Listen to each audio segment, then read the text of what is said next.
we are joined in the studio by representatives from the trade union formations that make up these BRIC countries. They held what was called a BRICS Trade Union Forum over the weekend, outlining the development and economic issues from the perspective of course, workers. Now, joining us here at the ICC in Durban is Suresh Kumar. He is from the Center of Indian Trade Unions, and we are also joined by Bongani Masuku, who is the International Relations Officer of the federation in South Africa called COSATU, the biggest labor federation in the country. Gentlemen, good evening and welcome to Beyond Markets. All right, Suresh, let me start with you. Why was it important for Indian trade union formations to have a voice at the BRICS Summit here in Africa? What were the key concerns that you had identified that needed to be included in the kind of economic discussions that were being held here by various players in the economy? Actually, BRICS, we feel it is a progressive development, but at the same time we are having some caution on it, because normally the discourse in it may forward in the same direction of some other, all other trade related things, and these business people will be dragging the agenda towards their thing, and the same whatever things are happening nowadays, that may still happen.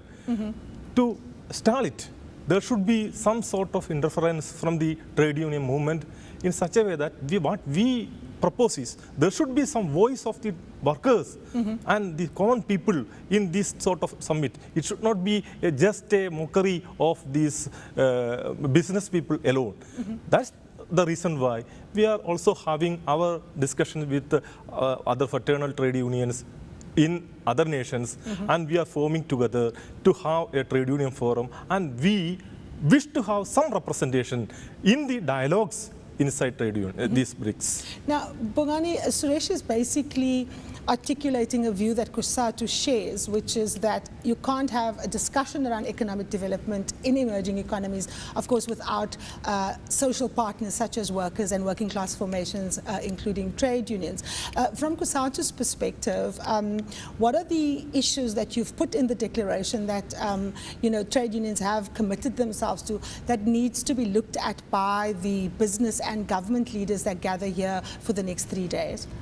No, thanks very much, Kekan. I think as indicated by Comrade Suresh, we dealt with issues of trade. Trade within BRICS countries and the struggle to tilt the balance of global trade towards a just and fair system that covers particularly developing countries. We also covered issues of the BRICS Development Bank and identified that for us it's not only about the bank, it's about expanding the models of alternative development financing, because we have seen that the IMF and the World Bank have failed humanity.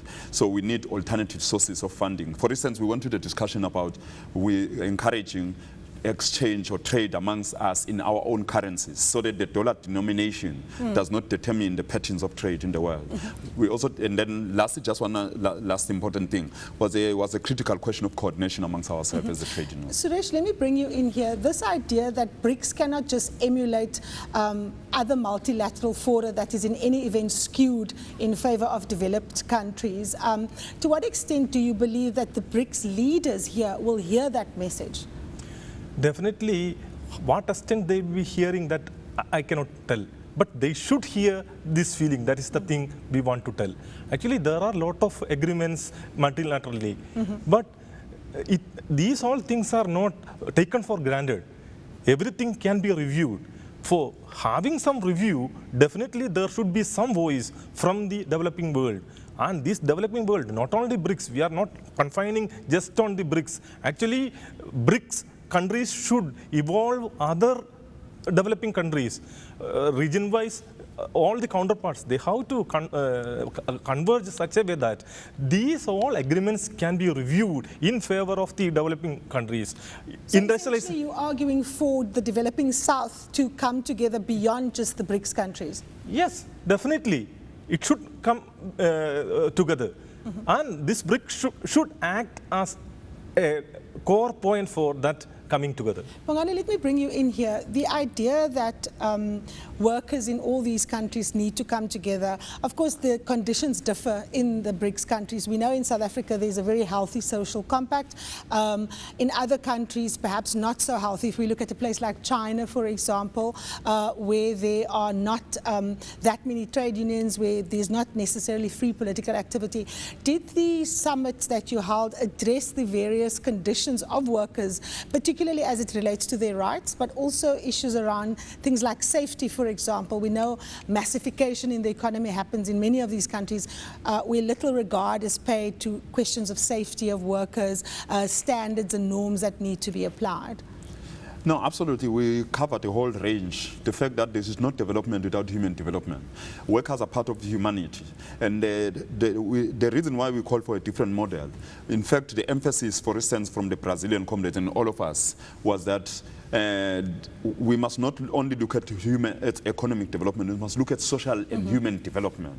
Because sometimes there is an assumption that when the economy develops, automatically people develop, which is proven to be the opposite in many instances. So we emphasize on the relationship between economic, social, and human development as indicators.